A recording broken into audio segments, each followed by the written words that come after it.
कुंभ में आए हुए सभी श्रद्धालुओं को मेरा सादर प्रणाम। मैं अर्जुन यादव आप सभी के समक्ष बहुत ही प्यारा एगो गीत लेके आ रहा हूँ भैया। यदि आप सभी का अच्छा लगे तो लाइक, चैनल को सब्सक्राइब जरूर करिए। आज गीत पे नहैला का नहैला हर कुंभ में जाके,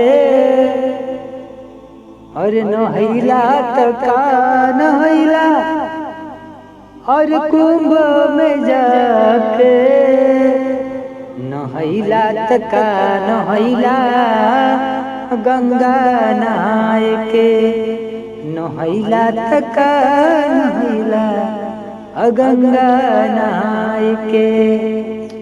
अरे पाप कैला पुण्य कैला सब ही भुलाए के, अरे पाप कैला पुण्य कैला सब ही भुलाए के, नहैला का नहैला अरे कुंभ में जाके, नहैला का नहैला अरे कुंभ में जाके।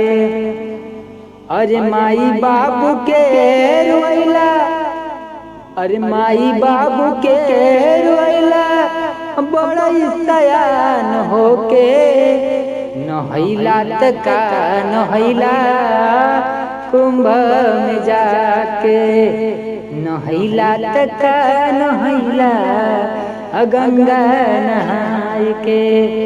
दोस्तों मैं अर्जुन यादव आप सभी के समक्ष दो लाइन दिया हूँ। यदि अच्छा लगा हो तो लाइक करिएगा, अधिक से अधिक शेयर करिएगा, चैनल को सब्सक्राइब जरूर करिएगा।